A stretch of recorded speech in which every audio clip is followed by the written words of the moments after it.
What if learning AI is the exact thing making 15 years of your experience worthless?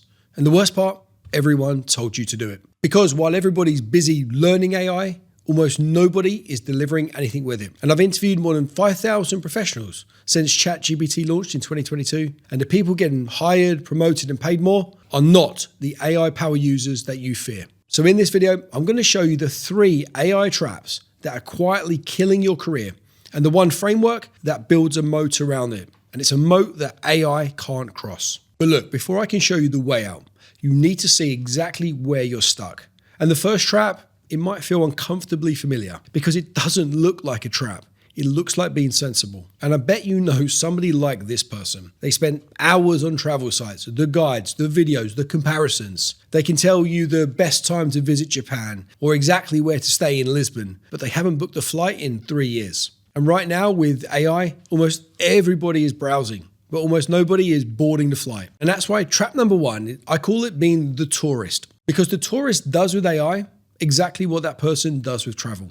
They visit everything, but commit to nothing. And it's the reason the thumbnail of this video says, stop learning AI. Because here's what it actually looks like. A new model drops and you have to try it. ChatGPT 1 week, Claude the next, Perplexity after that. You're subscribed to 3 AI newsletters. You've saved a dozen videos called This Changes Everything. You are, by any measure, staying current. And I get it. It feels responsible, right? It feels like the smart move because everyone from LinkedIn to your CEO keeps telling you that the people who learn AI will replace the people who don't.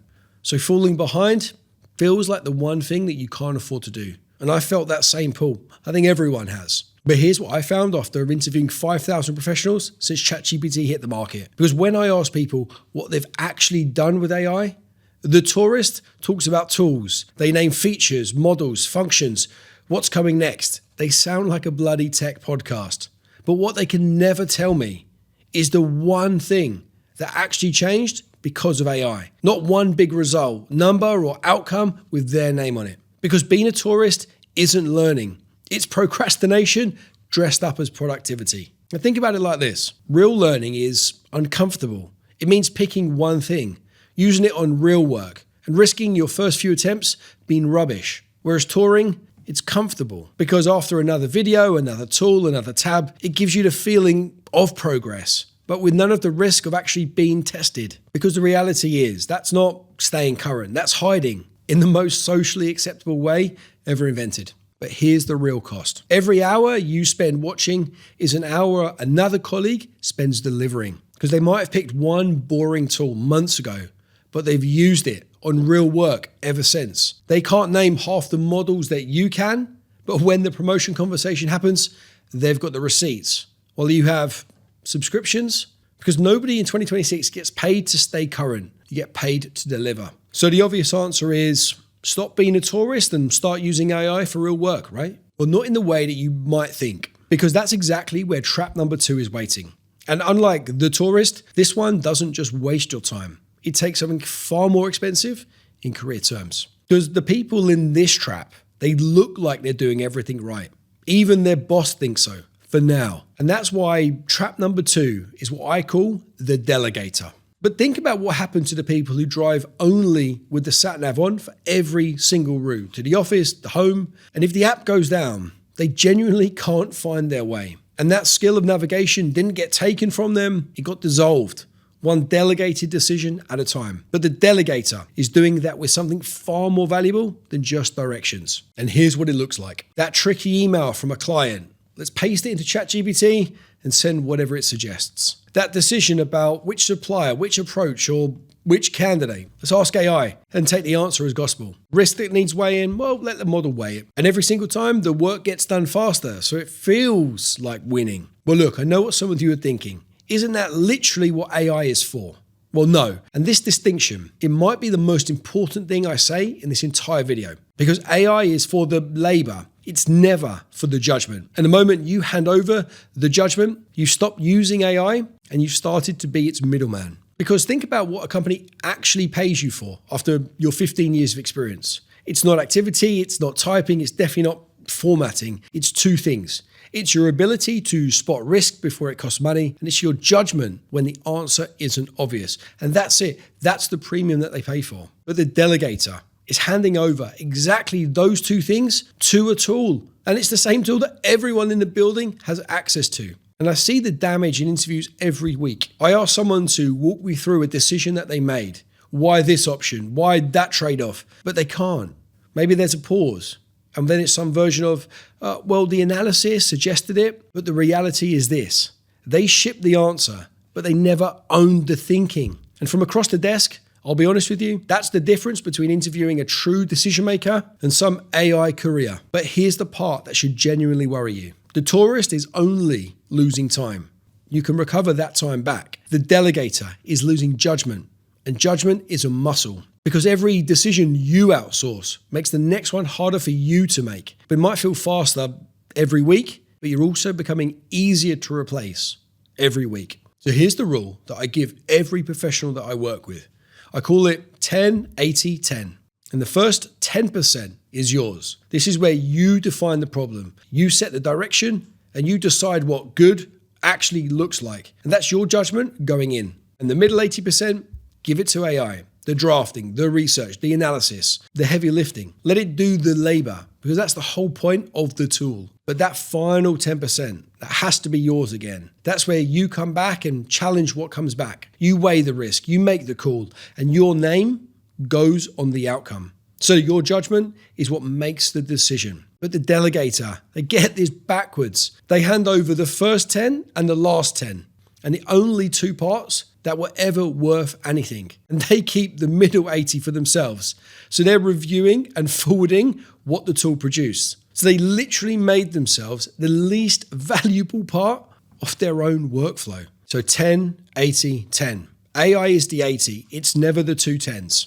And what I'm seeing, AI didn't take these people's judgment. They gave it away for free. Look, and quick pause. If you're realizing that nobody at work is ever going to teach you this stuff, that's exactly why my newsletter exists. Once a week, one insight, one 10-80-10 strategy, straight to your inbox. If you want to receive those emails, it's the first link in the description. Okay, so now you know the deal. The thinking at the start and the decision at the end are yours. The labor in the middle, give it to AI. But this now raises another uncomfortable question. Because what if your job doesn't really have a beginning 10 and a final 10? What if your whole day is the middle? Just the tasks, the process, the repetition. Because the first two traps are about how you use AI, but the third trap is about what you've let your job become. And out of all three, this is the only one where the fear everyone's talking about might actually be true. And that's why I call trap number 3, ironically, the robot. Because the robot isn't a person who uses AI badly. The robot is a person whose job has quietly become something AI was built to do. And here's the test. Look at your last full week of work. How much of it was following a process someone else designed? Processing what came into your inbox, updating the tracker, producing the report, moving information from one place to another, executing but never deciding. Because if that is most of your week, I need to be straight with you. You're in a head-to-head race with AI, and you simply cannot win a head-to-head race with AI. It's faster than you, cheaper than you, doesn't take holidays, and it gets better every quarter. You can't out-robot a robot. But look, here's the part that actually matters. Because almost nobody chooses this trap. It happens by drift. You get good at the process, so the process becomes your job. Because being reliable felt like being valuable. And for 15, 20 years, it was. But this irony is brutal. The robots didn't make you replaceable. The role did that first. They're just the ones showing up to collect. But look, the drift does work both ways. And here's the way out. Because hidden in almost every role, there are the decisions that nobody is officially making, the risks that nobody owns, or the judgment calls that get kicked around until somebody grabs them. And the person who starts grabbing them stops being the robot. Not by changing jobs, but by changing what their name is actually attached to. To stop being attached to tasks. Start becoming attached to outcomes. Because AI doesn't replace people, it replaces tasks. The only people it does remove are the ones who became their tasks. Okay, so now you see all three traps. The tourist learns instead of delivering. The delegator hands over their thinking, and the robot became their task. 3 different people all making the same mistake. None of them own things that a company actually pays a premium for. 2026. And look, be honest with me here. Tell me in the comments which one sounds most like you. Tourist, Delegator, or Robot. There'll be no judgment because I told you I felt the tourist pool myself. Okay, so now let me show you how to get out of this and how to build your career moat. But first, I want to show you something quick because I know what this video has probably stirred up. It's a feeling that everybody else is miles ahead of you and that you've already missed the boat somehow. But look at this. Every dot on this screen is about 3 million people. The whole grid, that's all 8 billion of us. Those grey dots, people that have never used AI, not once. That's 84% of the planet. The green ones have used a free chatbot. That's where most of your colleagues are. They've asked ChatGPT a few basic questions like it's Google, and they've gone back to doing their same work. And look, and see that tiny yellow sliver in the corner? Those are the people who pay $20 a month for Claude or ChatGPT. That's around 20 million people out of 8 billion. That's a third of 1%. And so if you've ever even opened one of these tools, you're not behind. You're ahead of more than 8 out of 10 people on the planet. And if you're one of the few paying $20 a month, you're in the top third of 1%. The race that you think you might have lost hasn't even started yet. But look, here's the thing that those dots, they can't show you. Being early only matters if you do something with it. Because the yellow dots don't win because they've got a subscription. They win when they turn that access into risks spotted, judgment calls made, or outcomes delivered. And let me show you exactly what that looks like now. Okay, so remember what I said company actually pays a premium for in 2026? Because after more than 10 years in executive hiring, I can tell you it comes down to 3 things. And they're the same 3 things whether you work in finance, operations, engineering, marketing, sales. It's risk, judgment, and outcomes. I call it RJO, and it's the career moat that AI can't and won't be able to cross. So here's how each one actually works and how to start owning it this week. Starting first with the risk. Now, AI can list you 100 generic risks in 10 seconds. But what it can't do is know that the last supplier change, it nearly broke the warehouse. Or that client hates surprises. Or the new director is still proving himself and won't back anything bold this quarter. Because the risk lives in the context. And you spent 15, 20 years absorbing that context that AI has never seen. Okay, so here's the move. Before any decision in your team, be the person who says, before we commit, here are the 2 things that could hurt us, and here's how we can cover them. Because that sentence, said consistently, changes how the room sees you. AI might flag risks, but you're the one who saw it coming. And moving on, second, judgment. Now, AI is brilliant when there's a right answer, but your actual job is full of decisions when there isn't a perfect answer. 2 decent options, but incomplete information, maybe a deadline. Now, AI will give you a balanced summary of both sides and sit on the fence forever because the fence is free for AI. It costs nothing for AI to be wrong, but it does cost you something. And that's exactly why your judgment call is worth more money in the market. So the move is this. Use AI to lay out the options. That's the 80% we spoke about earlier. And then you make the call out loud with your reasoning attached. So something like, I'm choosing this option, accepting that risk because of insert reason.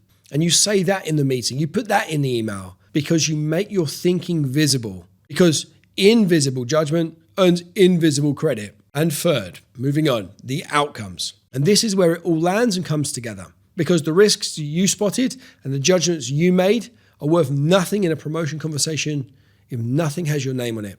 So you must keep the receipts. Now let me make this concrete. Imagine there are 2 people who did the exact same job. One says, I've been using AI a lot this year. It's made me much more efficient. Whereas the other one says, I used AI to cut the analysis from 2 days to 2 hours. I flagged the contract risk before we signed. I made the call to switch suppliers. And that decision has saved us 40 grand this quarter. Same tool, same project, but one sounds like a tourist with a subscription, whereas the other sounds like the safest promotion the company will make all year. And notice what just happened. It's risk, judgment, outcome. And those are the 2 10s that we spoke about earlier. The first 10 is where you spot the risk and frame the problem. The final 10 is where your judgment makes the call. And the outcome is what comes out the other side with your name attached. Because 10-80-10 tells you where you stand in the workflow, but RJO tells you what to stand there with. And that's exactly what AI can never cross. AI can generate answers, but it cannot own the outcomes. It can't be accountable. It can't be trusted with the consequences. And companies don't pay six-figure salaries for answers. They pay six-figure salaries for someone who can handle those consequences. So no, your 15 years of experience isn't now worthless. It's the raw material for the most valuable position in an AI era. Because whilst everyone else is racing to learn new tools that get replaced every 6 months, you're going to own the 3 things that will never be replaced and can't be replaced. So stop touring, stop delegating, stop being the task. Spot the risk, make the call, keep the receipts. Because in a world where anyone can generate the work, the premium will now go to the person that can be trusted with it. But look, there's still something I haven't shown you. Knowing RJO is one thing. Proving it in a room where promotions get decided is another. But there is a specific way to talk about your outcomes that makes you the obvious choice. Most people get this backwards. And if you want to know what it is, watch this video right here.